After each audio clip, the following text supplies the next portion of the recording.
Apa itu skim cepat kaya? Cepat kaya merupakan jenayah cyber yang melibatkan penyalahgunaan platform digital untuk memperdaya mangsa dengan menjanjikan keuntungan kewangan yang cepat.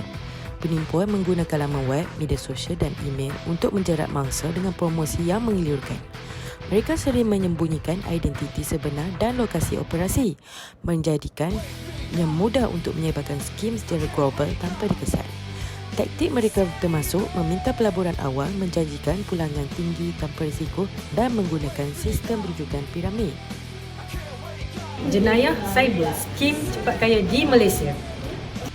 Di Malaysia, contoh skim jenayah cepat kaya ialah Swiss Cash yang menawarkan pulangan pelaburan tinggi melalui skim piramid. Manakala Moonspace, sebuah syarikat yang disyaki menjalankan aktiviti serupa dengan menjanjikan keuntungan besar daripada pelaburan kecil. Skim pelaburan emas memikat pelaburan dengan janji keuntungan daripada perdagangan emas, tetapi akhirnya gagal membayar balik pelabur. Manakala JJ Porridge yang menjanjikan pulangan tinggi, tetapi akhirnya muflis menyebabkan kerugian besar kepada pelabur. Kes ini menunjukkan kepentingan kesedaran dan perlu berhati-hati terhadap tawaran pelaburan yang terlalu menarik sehingga ramai terpedaya.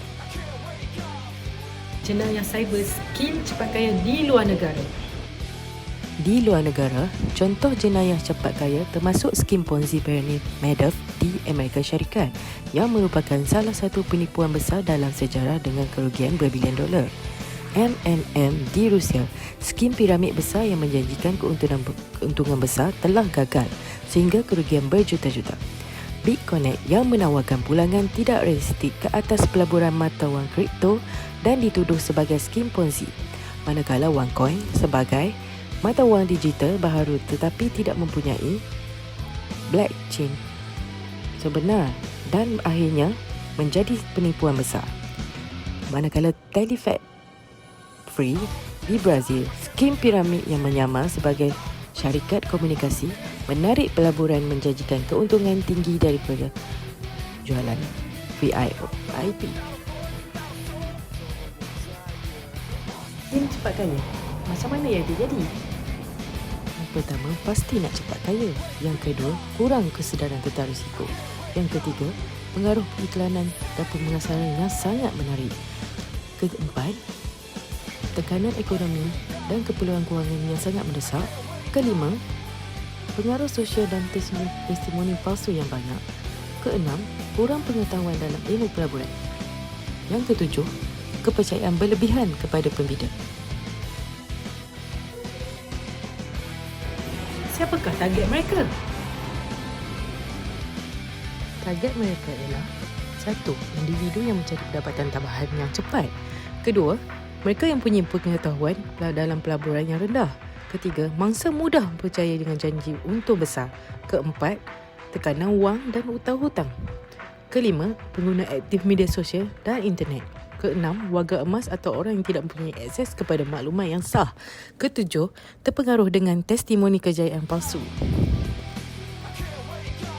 Nak tahu modus operandi skim cepat kaya ni macam mana?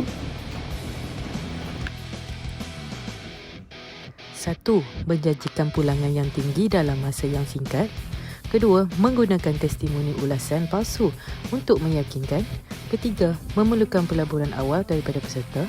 Keempat, menggalakkan peserta untuk merekrut orang lain. Kelima, tiada produk atau perkhidmatan sebenar.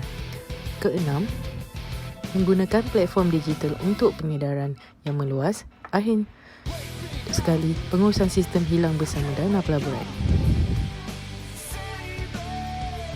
Kesan setelah ditipu. Pertama, hilang simpanan atau hutang bertambah. Kedua, tekanan psikologi, rasa malu dan kemurungan. Ketiga, hilang keyakinan terhadap pelaburan dan sistem kewangan. Keempat, isu undang-undang bagi mereka yang terlibat dalam merekrut. Keenam, gangguan hubungan sosial dan kekeluargaan. Keenam, kesukaran kewangan jangka masa panjang. Ketujuh, mudah terdedah dengan penipuan lain-lain. Nak ditipu. Okey, macam mana nak buat? Kalau tak nak ditipu, didik diri anda tentang pelaburan yang sihat dan realistik. Elak janji keuntungan yang tinggi dalam masa yang singkat. Buat kajian mendalam sebelum melabur. Keempat, jangan terpengaruh dengan testimoni tanpa bukti. Kelima, berwaspada dengan skim yang memerlukan pengambilan ahli baru. Keenam, berunding dengan pakar kewangan institusi yang dipercayai. Ketujuh, semak kesahihan syarikat atau platform pelaburan. Kelapan, jauhi keputusan pelaburan berdasarkan tekanan atau emosi.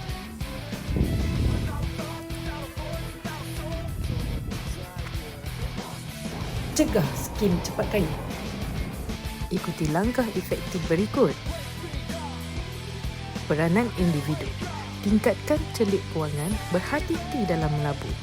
Peranan komuniti. Bina kecergasan kolektif, kongsi maklumat tentang penipuan. Peranan kerajaan. Mengawal selia dan mengelir institusi kewangan, menyediakan perkhidmatan awam, menguatkuasakan undang-undang. Peranan media pula. Menyebarkan maklumat tepat tentang risiko pelaburan, kes penipuan. Peranan institusi pendidikan pula. Mengintegrasikan pendidikan kewangan dalam kurikulum. Peranan organisasi kewangan pula. Tingkatkan ketulusan produk, berikan amaran tentang risiko. Peranan NGO dan persatuan pengguna pula. Menyediakan sokongan dan advokasi untuk mangsa kempen pencegahan dan penipuan.